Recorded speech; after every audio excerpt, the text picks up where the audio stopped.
à toutes et à tous, c'est Romain Daubry de la salle des marchés de Bourse Direct pour notre brief et analyse graphique hebdomadaire. Nous sommes le jeudi 30 mai, il est 15h38, les marchés américains viennent d'ouvrir et sur le Nasdaq et le S&P sur un petit gap baissier, un mouvement qui reste canalisé à ce stade mais un peu de faiblesse et une séance de baisse hier qui s'est formée avec un petit peu de volume.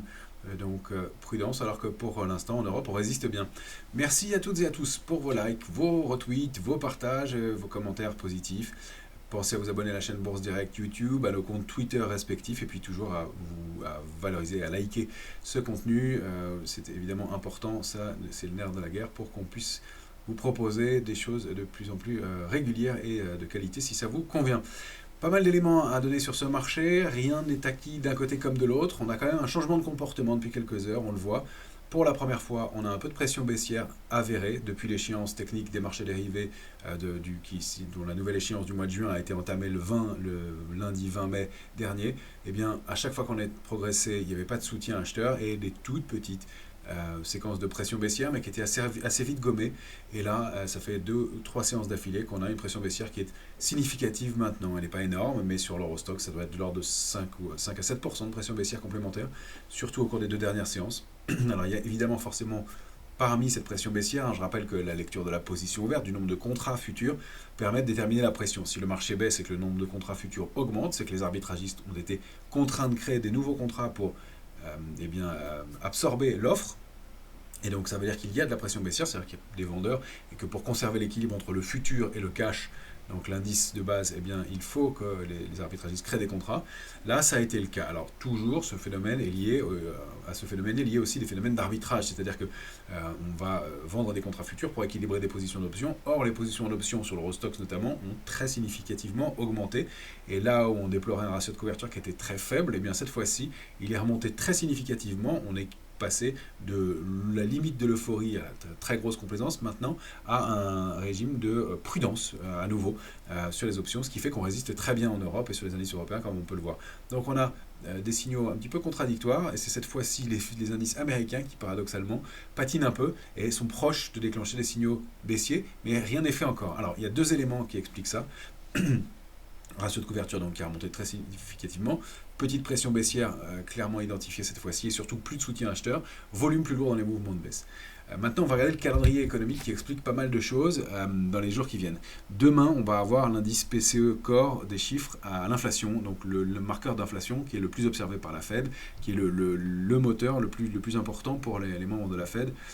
Semble-t-il. Sauf qu'il n'y a pas que ça à regarder. Dans l'évolution de l'économie, ce qu'il faut regarder, c'est le chômage, l'emploi aux États-Unis. Or, la semaine prochaine va être une semaine d'emploi aux États-Unis avec le rapport Jolts mardi. Mercredi, ce sera l'enquête privée, l'enquête ADP. Et puis vendredi, les fameux NFP, les Non-Farm Payrolls, les chiffres de l'emploi, l'enquête gouvernementale, le chiffre le plus regardé. Et ça peut être effectivement un game changer sur le marché parce que, en fonction de la santé de l'économie et de l'emploi, on peut avoir un changement de politique monétaire lié à ce facteur qui va être plus déterminant à mon sens maintenant que l'inflation, qui est en train de diminuer, mais qui reste quand même importante, et on le voit avec les matières premières qui ne stabilisent pour l'instant, mais ne baissent pas franchement. Donc, attention à ces chiffres qui vont être à mon avis déterminants.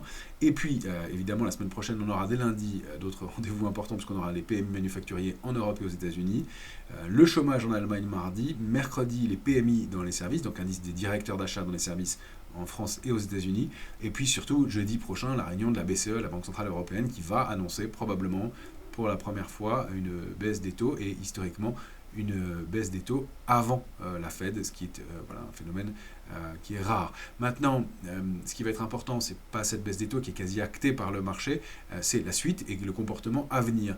Or, c'est la Fed qui se réunira dans 15 jours, qui va donner le là pour la suite. La BCE aura des difficultés à continuer à baisser ses taux alors que la Fed ne le fait pas.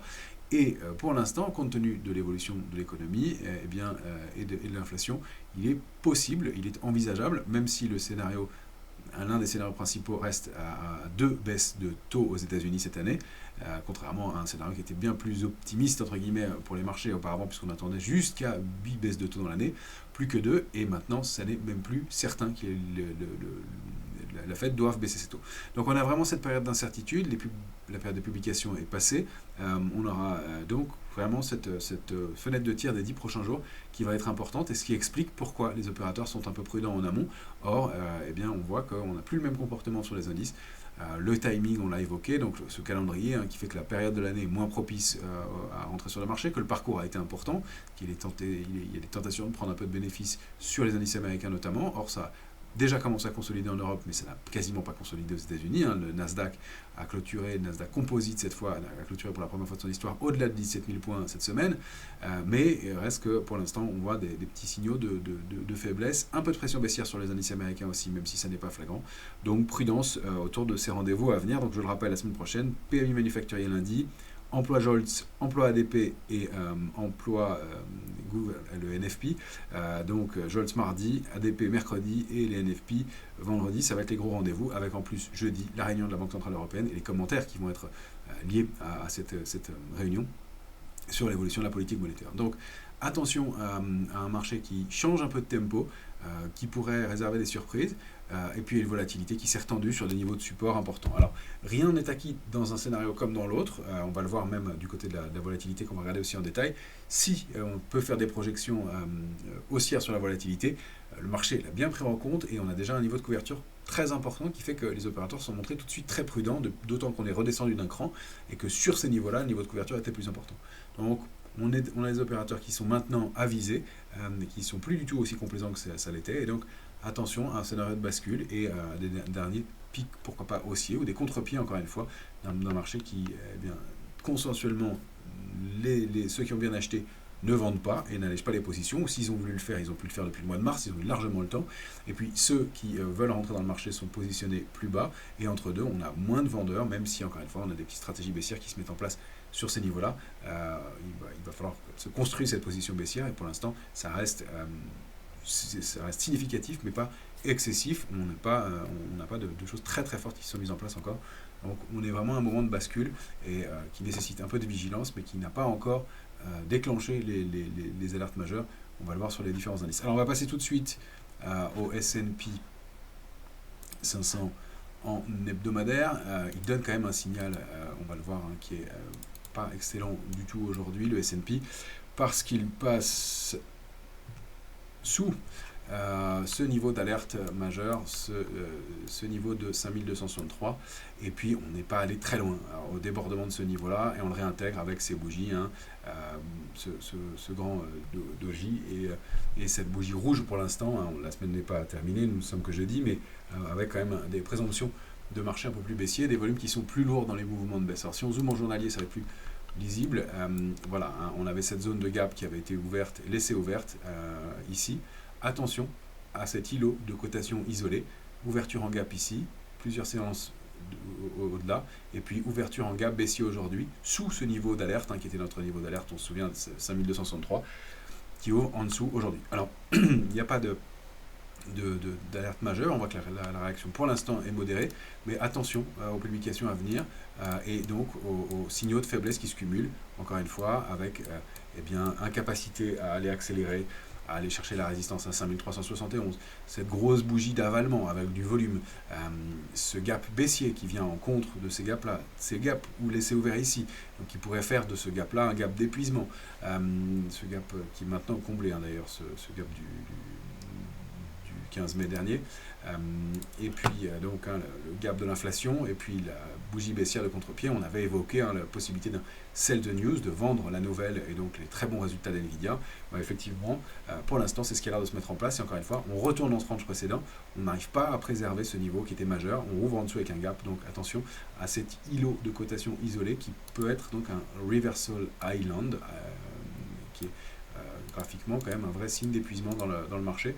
Donc pour moi, il y a un changement de tempo, même si encore une fois, les alertes majeures ne se déclenchent pas, et on a le droit et la possibilité sur ce marché de consolider après un long parcours haussier qui n'a pas connu beaucoup de retracements, ce qui d'ailleurs est important que le marché puisse connaître des retracements. Alors on réintègre le trading range 5110, 5263, il y a pas mal de niveaux intermédiaires, le 203,5 sera un niveau à préserver. Tant qu'on est au-dessus de 5110, il n'y a pas de changement majeur. Le gros danger, c'est de recasser 4957, parce que là, on validerait ce double sommet décalé, et donc on pourra accélérer beaucoup plus bas, dupliquer cette figure de 5263 à 4957. On n'en est pas là pour l'instant, on est loin d'envisager ce scénario-là, mais on surveille quand même les éléments. Ce qui a mis le feu un peu aux poudres, il faut le rappeler, ce sont les résultats de Salesforce qui ne sont pas excellents et qui ouvrent en nette baisse aujourd'hui. Alors on va aller voir le Nasdaq, la volatilité, puis on ira voir Salesforce et Nvidia. Alors voilà le graphique du Nasdaq en journalier. Pareil, on avait donc débordé les tops récents, on rappelle dans ce scénario de 18 337, débordé en gap haussier, et puis voilà, ce petit canal haussier qui s'était mis en place, qu'on observe depuis quelques temps, et puis la borne basse qui a été testée une fois, deux fois, et aujourd'hui on revient dessus, on a même mis un pied en dessous, et puis finalement on le réintègre. On avait ouvert, semble-t-il, sur un gap baissier, oui tout à fait, et puis qu'on a été comblé rapidement, donc le gap est comblé de baissier du jour. C'est l'enjeu, c'est de se réinstaller au-delà de cette zone, au-delà du pied de ce gap. Alors il y a 18 736 qui est important. Si on repasse au-delà de ce niveau-là, on invalide probablement le mouvement de baisse et on peut réactiver la dynamique haussière pour aller chercher 18 868, la résistance majeure à ce niveau-là. Reste qu'on a cette grosse bougie rouge avec des volumes lourds. Encore une fois, ce sell the news qui rend probable au moins une latéralisation. Pour l'instant, 18 589 est le premier niveau d'alerte. Si on casse ce niveau-là, c'est très probablement assez rapidement 18 337, le comblement du gap laissé ouvert le 15 mai dernier. Et puis l'alerte, vraiment, elle se situe sous 18 337, puisqu'on ferait ce qu'on est en train de faire sur le S&P, c'est-à-dire invalider une sortie par le haut d'un long trading range et d'une longue consolidation. Je rappelle que l'indice avait consolidé du 18 janvier au moment du débordement du 15 mai dernier, dans cette grande phase, 16 970 en haut, 16 970 en bas, 18 337 en haut. J'ai même découpé le range en deux qui est très large avec cette zone 17 664, 17 766 comme pivot de la zone. Sous 17 766, ce serait plus grave. Pour l'instant, rien n'est acquis. Encore une fois, chiffre d'inflation demain et puis surtout chiffre mensuel de l'emploi aux États-Unis qui vont être déterminants, à mon sens, pour la latéralisation ou la baisse. Je ne vois pas le marché repartir de plus belle à la hausse dans ce contexte-là, et compte tenu de la configuration des volumes et de ces différents éléments de faiblesse qu'on a indiqués précédemment. Alors on va aller jeter un œil du côté de la volatilité, parce qu'en effet, si Twitter a des vertus de pouvoir afficher des éléments, il a aussi des inconvénients de ne pas être exhaustif, donc c'était intéressant de donner ce warning. On me demandait quelle cible on pouvait viser sur la volatilité. Bien, par duplication de cette structure éventuellement qui se met en place, de épaule, tête, épaule, eh bien on peut imaginer au débordement de cette oblique baissière eh bien une sortie par le haut et la duplication de ce trading range par le haut, ce qui nous donnerait 31,32 en volatilité. 31,32 sont des niveaux de volatilité qu'on n'a pas vu depuis 2022, depuis mars 2023. C'est quand même un niveau de stress qui est assez important, bien entendu. Ce ne sont pas des niveaux de volatilité comme on a pu connaître, par exemple, au moment de Covid, bien entendu, où on est allé vraiment beaucoup plus haut. Je vais dézoomer pour que ce soit bien visible en mensuel.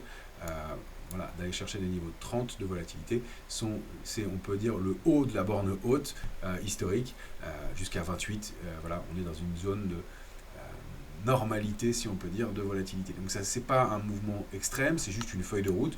Rien ne dit qu'on va aller chercher ces niveaux-là. Or, on voit que la volatilité bute déjà, et en plus la volatilité, l'indice de volatilité a laissé un gap ici ouvert au cours du mercredi 29 mai de l'accélération baissière, un gap ouvert donc entre le plus haut à 13,32, plus bas à 13,51. Donc ce petit gap laissé ouvert hier peut être comblé, et donc la volatilité peut se détendre d'un cran, ce qu'elle est en train de faire aujourd'hui. Or, j'avais laissé cette oblique haussière qui était active pendant toute la période de décembre dernier jusqu'à sa rupture par le bas en mai dernier. Et vous voyez que l'indice de volatilité ne s'est pas arrêté n'importe où. Bien au contraire, il a visé parfaitement cette oblique à nouveau. C'est pour ça que parfois c'est intéressant de laisser les traits. Donc le niveau de 14,54, 15,40 est un niveau pivot. Est-ce que la volatilité va repasser ces niveaux-là pour aller accélérer et aller chercher la cible ou pas? Donc pour l'instant, on est loin de réactiver franchement une dynamique haussière sur la volatilité. Là, j'avais zoomé en journalier, je le remets en hebdomadaire pour vous montrer cette large figure. C'est peut-être quelque chose de plus long terme qui se met en place. Encore une fois, il a fallu du temps pour reconstruire ces mouvements-là. On peut tout à fait construire, avoir des petits pics, et puis construire en progressif et aller chercher par symétrie une volatilité qui se mettra en place plus tard. Et si on regarde et on veut se prêter au jeu de la symétrie sur l'indice de volatilité, d'aller prendre environ le milieu de la structure et de le dupliquer. Ça, sur les structures de retournement en épaule-tête-épaule, que ce qu'elle soit épaule-tête-épaule inversée, c'est toujours intéressant de voir le timing, et ça renverra en novembre. Donc on est peut-être loin d'avoir un pic de volatilité qui se met en place. Encore une fois, c'est pour ça que l'alerte ou le signal peuvent être intéressants. Pour l'instant, rien n'est acquis. Encore une fois, on bute sur ce niveau-là, et c'est plutôt un repli assez net de la volatilité qu'on constate aujourd'hui. Si on avait ouvert avec un nouveau gap, il a tout de suite été comblé. Retour sous ce niveau-là, c'est intéressant. Et donc, si la volatilité vient se réinstaller sous 13,26, là, c'est autre chose, puisqu'on repart dans le bas de la zone de complaisance. On peut même retourner en zone d'euphorie un peu plus longtemps et invalider cette alerte baissière qui s'est mise en place. Pourquoi pas? Donc, les deux scénarios sont à envisager. Il n'y a rien d'acquis, mais voilà, plus d'exhaustivité sur cette volatilité qui laisse des doutes pour l'instant. Alors, on avait Nvidia à regarder. Nvidia, elle a atteint selon moi une cible graphique idéale. On me disait à juste titre, mais est-ce que c'est sûr que c'est terminé? Non, c'est rien de sûr et rien de terminé. C'est juste que, voilà, Nvidia, elle a évolué de mars ou même février 2024 jusqu'au moment de sa publication de mai, de la semaine du 20 mai, la semaine dernière, dans un range 764-950. La duplication de ce range par le haut permettait de donner comme cible 1135. On voit, si on regarde en journalier, que c'est un niveau qui a bien été observé. Le titre s'est un peu arrêté autour. Il a ouvert sur un nouveau gap haussier mardi dernier. Et depuis, il oscille autour et même est en train de déborder, tenter de déborder ce niveau-là. Maintenant, on a peut-être moins de momentum. Les volumes, au fur et à mesure des hausses, diminuent. Mais on peut tout à fait envisager un mouvement complémentaire. Et donc, bien sûr, un range peut être dupliqué autant de fois que nécessaire, et donc on a peut-être des premières cibles qui se situeraient avec un range plus haut. Je ne suis pas sûr que le titre ait le momentum, encore une fois, pour aller chercher autant tout de suite que 1317 et aller progresser encore par rapport au cours actuel de 15%, 13-14%, mais en revanche qu'il aille s'installer en partie haute. Et encore une fois, ceux qui ont bien acheté ce titre n'ont pas de raison ou ne veulent pas le vendre. C'est juste un niveau éventuel de prise de bénéfice, et on peut voir, si on veut dupliquer le petit range qu'on avait précédemment, voilà, 1180. Donc on peut aussi aller consolider dans cette zone-là, latéralement, avant de repartir, pourquoi pas par la suite. Il n'y a à ce stade aucun élément de retournement de tendance sur Nvidia. Donc quand je disais que une cible idéale a été atteinte, c'est juste que les algorithmes, les opérateurs peuvent décider que c'est un niveau opportun pour prendre du bénéfice. On va le voir, si on zoome en 4 heures, c'est un niveau qui a été observé, 1135. On a oscillé autour, on a réouvert au-dessus, autour de ce niveau-là hier, et travaillé ce niveau. Pour l'instant, on s'installe au-dessus, donc effectivement, pas d'invalidation de la hausse sur Nvidia. Attention quand même à ces gros gaps laissés ouverts. On l'avait vu sur Meta, ils sont ensuite souvent comblés, et donc ça peut être un signe d'invalidation. Donc une ouverture en gap baissier sur un Nvidia pourrait être un mauvais signal. Ça pourrait faire un island reversal, comme on en a un sur le potentiel sur le S&P.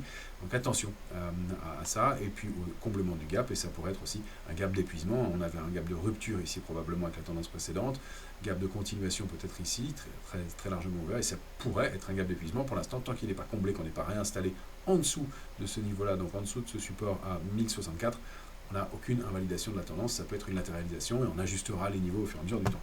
Voilà, je voulais quand même vous montrer Nvidia et répondre à cette question, parce qu'en effet c'est pertinent. Encore une fois, les messages Twitter sont un peu sibyllins, et ça ne donne pas le détail de ce qu'il en est. On a en revanche Salesforce qui donne un coup de mou dans le marché, et d'où le plongeon du Dow Jones. Salesforce, donc, qui a publié hier soir, et bien sous le consensus, qui perd aujourd'hui 20% presque, 17 à 18% à l'instant. On a cette structure de retournement en épaule, tête-épaule classique, et donc la cible est peut-être un peu plus basse, aux alentours de 207,80. Le marché tient quand même relativement bien sur les indices américains, mais voilà, pour un titre fort et un moteur du marché, une très belle boîte qui est bien pâtie de mauvaises publications. Donc effectivement, attention à ce retour de baisse sur certains titres qui pèsent, et on le voit, qui pèsent largement sur le Dow Jones. Tiens, j'ai pas mis le Dow Jones, on n'a pas regardé ensemble depuis quelques temps. Attention à ce double sommet sur le Dow Jones aussi. On a encore 37 695 comme support, et après en dessous on risquerait de valider un double top un double sommet, oui, on a suffisamment d'écart entre ces deux sommets, même s'ils sont un peu décalés, hein. Ça c'est pas un problème, on a droit à 5% de marge, 3 à 5% de marge dans le décalage, mais là on voit que eh bien, le Dow Jones baisse.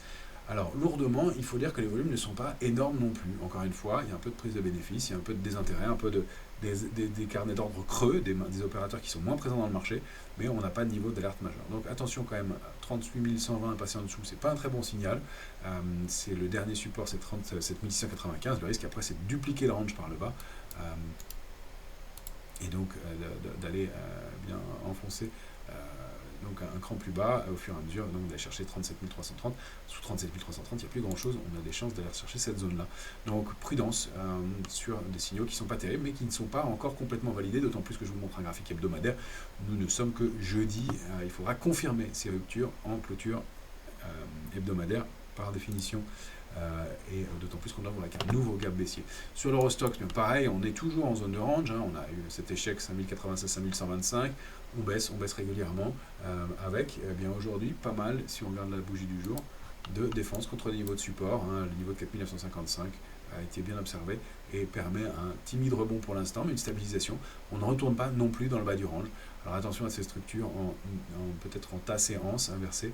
Donc tant qu'on est tout de suite 4992, on vend les rebonds et pour essayer d'aller viser le bas du range, la zone 4880-4915.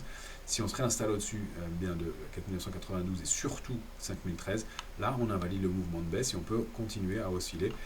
Encore pas une fois un momentum très fort pour aller repayer, mais pourquoi pas stabiliser. Alors je vais vous montrer des éléments et les niveaux sur le CAC 40 cash. Pourquoi on s'est arrêté ici sur le CAC 40 cash? Alors on aurait pu rajuster un tout petit peu le niveau pour tomber pile. Voilà, 7914 sur l'indice CAC 40 cash que vous avez ici en journalier. Je vais dézoomer pour qu'on le voit bien voilà, en hebdomadaire. Voilà où nous sommes, hein, CAC 40 hebdomadaire, pardon, il est très d'essai à chaque fois. On regarde comment ça peut se travailler. Attention donc au double top possible et donc sortie de cette zone 8254 7914 avec dans ce cas-là eh bien, la duplication du range par le bas et un risque d'accélération baissier possible.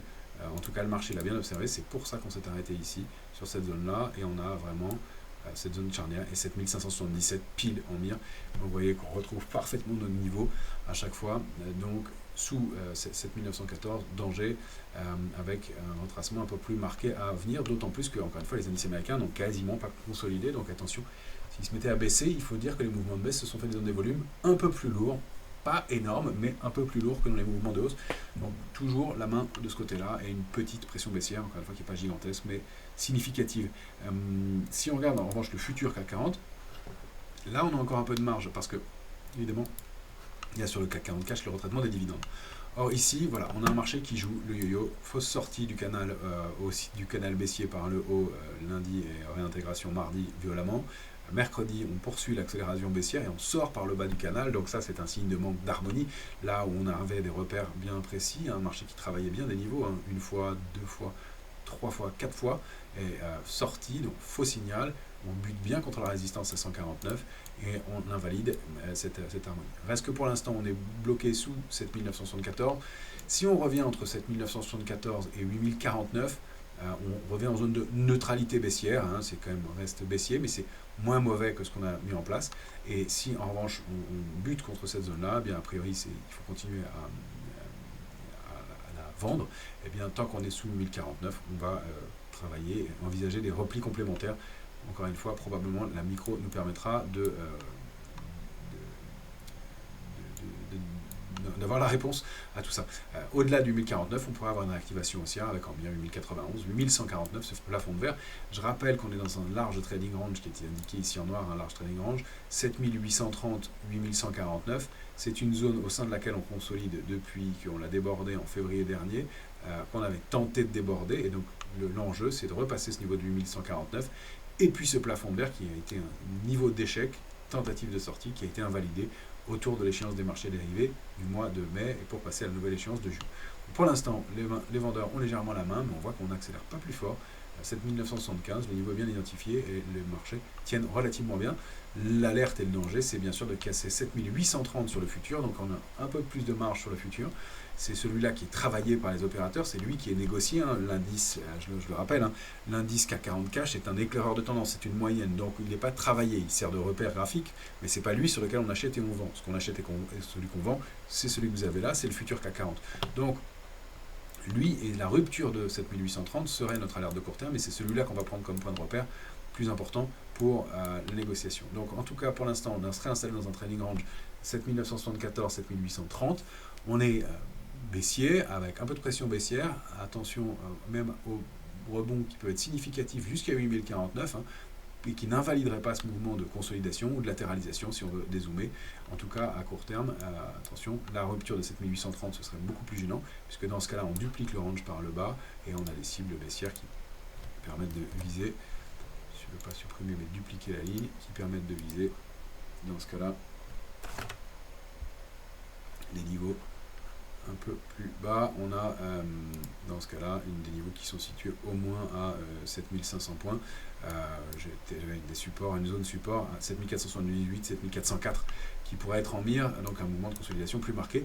Rien ne l'indique pour l'instant, encore une fois, c'est entre deux, mais et plus de prudence de la part des opérateurs, ce qui a peut-être limité cette accélération baissière qu'on est en train de regarder. Alors du côté des titres, il y a des choses pas mal qui se passent. On avait évoqué ensemble Pierre et Vacances, qu'on avait recommandé, sur lequel on est positionné dans notre portefeuille investisseur depuis maintenant, que je ne vous dise pas de bêtises, Pierre et Vacances, on était rentré sur le titre en mai, le 21 mai dernier, donc un titre qui publie correctement et qui, dans la publication, plaît au marché, et le titre sort de son triangle symétrique, au sein duquel il évoluait depuis plusieurs mois maintenant. On peut considérer que c'est depuis novembre 2022, cette grosse structure. Si on va chercher très loin, au plus juste, c'est en tout cas mai 2023, ça fait près d'un an, et là on en sort par le haut avec du volume. On s'installe au-dessus de ce triangle. J'ai trop de lignes, j'ai fait des lignes d'essai, et puis on a ce canal haussier qui est actif aussi depuis septembre 2022, testé en bas, en haut, en bas, échec à aller le chercher, mais cette fois-ci on s'est appuyé, on a oscillé sur la borne basse, et on est en train de déborder cette oblique formée par les points hauts du 22 mai 2023 et de décembre dernier. Donc on est pour l'instant dans une séquence haussière avec un niveau majeur débloqué. Ça ouvre la voie à aller chercher des résistances complémentaires. On en a une grosse ici à 1,66, 1,6440, puis 2,085, et l'extension du triangle c'est 2,29 pour le titre. Donc encore du potentiel haussier pour un titre qui réagit bien à sa publication. Donc un titre qui avait mis un peu de temps à en sortir et qui attendait la publication. Alors les valeurs, et là je vais aller voir tout de suite l'ETF qu'on avait évoqué ensemble il y a quelques jours, c'est l'ETF NRJ, donc un panier de valeurs énergie renouvelable en Europe et à l'étranger d'ailleurs, avec un comportement bien haussier de cet ETF qui réagit sur un niveau de support à 24,50 et probablement déborde ce niveau de 28,12 pour sortir de cette congestion et aller chercher des extensions à 29,98 et pourquoi pas 31,84 qui permettrait de sortir de cette tendance baissière aussi de long terme. Donc il se passe des choses de ce côté-là, et évidemment il y a eu cette annonce d'OPA sur Neoen qui fait payer le titre et qui par extension, titre qu'on avait recommandé aussi, un Neoen, et qui par extension fait payer Voltalia, sur lequel on a aussi pu prendre du bénéfice. Donc on a un contexte qui est favorable à ce secteur, donc il y a encore des opérations et qui est donc pour l'instant haussier, donc des niveaux importants réintégrés sur des titres comme ça, comme Voltalia. Alors attention, Voltalia elle a déjà débordé, elle faisait une épaule inversée ici, elle a pour l'instant débordé son niveau de résistance intermédiaire à 10,48 et débordé sa cible. Elle a l'air de viser ce niveau de support majeur à 11,90, de résistance majeure à 11,98. Je vais dézoomer 11,98, oui, qui correspond à des tops et un niveau ici intermédiaire. On en a d'autres sur le titre, il y a une vraie recovery. En tout cas, quelque chose qui se passe sur le secteur et qui est bon à prendre.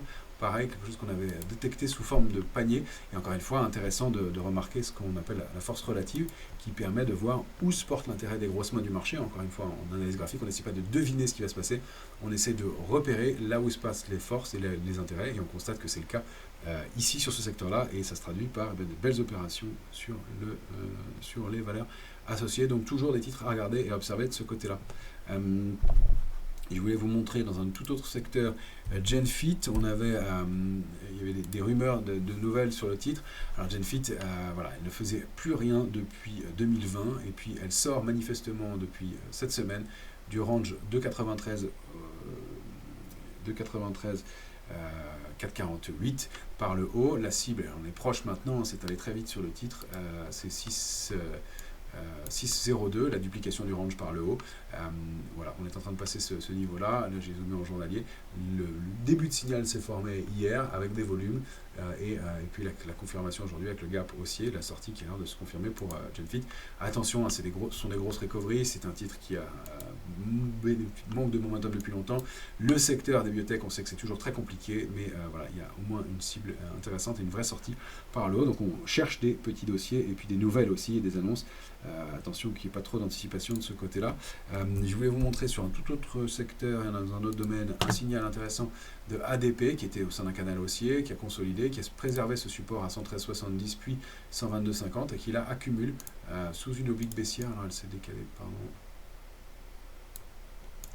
Ça peut faire partie des secteurs qui vont bénéficier du phénomène de rattrapage. Et s'il y a des secteurs dans lesquels c'est difficile ces derniers temps, le secteur du tourisme, les consommateurs ont l'air de vouloir s'y intéresser à nouveau. Donc on a manifestement voilà, une structure en tasse et anse peut-être qui est en train de se mettre en place avec ce premier niveau à déborder 127,70 et puis au-delà de 131,50, accélération haussière possible, réintégration du canal haussier de long terme. Ça frémit sur ce titre-là, je voulais vous le montrer, même si le signal n'est pas encore incroyable. Sur les grosses capitalisations, il y a un titre à côté duquel j'étais vraiment passé, je dois le dire, pour sa réactivation haussière qui était en plusieurs temps, c'est Renault. Renault, il faut dézoomer pour voir un peu le potentiel qu'elle a. Elle a été rehaussée sa note par Goldman Sachs et qui dit qu'elle est de viser 70 sur le titre. Ça paraît possible, compte tenu de la grosse structure de retournement haussière qui s'est mise en place depuis plusieurs mois, depuis 2020. On a débordé ce niveau de 37,30, puis accumulé en dessous de 41,25, et là on a puissamment débordé 41,25. Donc toutes ces structures, si on la duplique vers le haut, bien, on peut aller chercher des cibles et des extensions alors, en direction donc, de cette zone 63, 70, 72, 95. Il y a évidemment des paliers, on a atteint des premiers niveaux à court terme. Si je zoome en journalier, on est proche d'une cible à 52,66 qui était la sortie de la petite congestion dans laquelle on était récemment. Donc peut-être à court terme, encore une fois, temporisation sur le titre, mais on est haussier et bien, le parcours reste haussier, les volumes lourds, et c'est un titre qui ne se paye pas cher encore, donc qui a encore du potentiel. Cette cible, elle paraît envisageable. Attention sous 51,80 premier niveau d'alerte et surtout 46,15 qui serait vraiment là une invalidation de la séquence qu'on vient de connaître. Je voulais vous montrer aussi parmi les titres de Richebourg qui a publié aujourd'hui une mauvaise publication, en tout cas très mal accueillie au départ, et puis finalement les opérateurs hésitent et donc baissent à l'ouverture et voilà, on est en train de déborder ce niveau de résistance majeur à 4,92 manifestement. Alors, pareil, des lignes d'essai sur le titre, pardon, je les supprime, de Richebourg, qui est en train de s'affranchir avec du volume de 4,92, donc qui ouvre la voie, aller chercher le niveau de 5,60. On rappelle que c'est un gros niveau pour le titre, c'est un titre qui est vraiment en désamour depuis 2022, qui a du mal à, on va dézoomer en hebdomadaire, voilà, à s'extraire de cette zone et qui sort là de sa congestion active depuis août 2023, donc près d'un an bloqué dans cette zone-là, et là on en sort, donc 5,60 semble la première cible légitime de ce mouvement et de réactivation haussière. Donc vous voyez, il n'y a pas que des mauvaises nouvelles dans ce marché qui permet de retrouver de l'intérêt pour certaines valeurs. Je voulais vous montrer aussi nos ETF Small et Mid Caps. On avait le MMS qui a un comportement graphique très propre. On est allé chercher la première cible à 369,60. Consolidation et même un rebond assez significatif aujourd'hui du panier de valeur qui reprend 1%. Alors la consolidation n'est peut-être pas tout à fait finie. Encore une fois, on est un peu entre deux, vous voyez, dans ces signaux, avec consolidation un peu marquée, puis réintégration et peut-être tentative de pénétrante. Alors pénétrante, c'est plutôt en bas de marché, mais pour l'instant, on ouvre plus bas que la bougie de la veille et on essaye, on verra en clôture, de clôture au-dessus sur des petits mouvements. Là, c'est un peu l'épaisseur du trait, mais on a réagi au-delà d'un niveau de support important. Donc encore une fois, même si je suis prudent dans ce marché, il y a encore des choses à faire et puis les niveaux d'alerte semblent bien être préservés. Attention au retour sous ce gap. Là, effectivement, ce serait direction 351,40 assez rapidement probablement et un niveau d'entrée intéressant sur un secteur qui surperforme. Le CAC M, eh bien c'est lui, voilà, a le même genre de comportement. On n'est pas tout à fait allé chercher la cible, mais peut-être que j'avais eu ma résistance un peu haute. En tout cas, 209,50 était un niveau de support et il est préservé. On reste au-delà du canal haussier qui était actif précédemment. Donc peut-être un point d'entrée aussi. Encore une fois, tout n'est pas joué. Est-ce que ça va continuer à consolider et trouver de meilleurs points d'entrée ou est-ce qu'on va payer? Pour l'instant, il n'y a aucune invalidation. Il y a des volumes qui restent plus forts là dans les mouvements de hausse. Voilà quelques éléments que je voulais vous montrer pour cette fin de semaine. Donc un moment d'hésitation dans le marché, mais encore une fois, des alertes qui ne sont pas rompues. Le S&P, c'est pas terrible son comportement aujourd'hui, mais une consolidation peut se passer gentiment aussi. Et encore une fois, on n'est pas sûr qu'il y ait beaucoup de vendeurs déjà structurels, spéculateurs dans ce marché, même si on a détecté un peu d'intérêt du côté de la position ouverte. En revanche, d'investisseurs qui veulent alléger des positions sur les niveaux actuels. Manifestement, il n'y en a pas beaucoup, même si on a un peu plus de volume à la baisse. C'est quand même légitime cette consolidation sur les indices, mais il y a des petits signaux de faiblesse à la fois. Et le macro va sûrement en décider, comme vous l'avez compris. Demain, l'indice d'inflation PCE Core, l'indice des prix à la consommation des ménages. Et puis, semaine prochaine, les chiffres de l'emploi aux États-Unis qui vont vraiment être le pivot de la semaine, même si évidemment la réunion de la BCE va être un événement, un des temps forts, mais c'est plus le discours qui va s'en suivre, qui va compter pour les opérateurs. Je vous souhaite une excellente fin de semaine à toutes et à tous.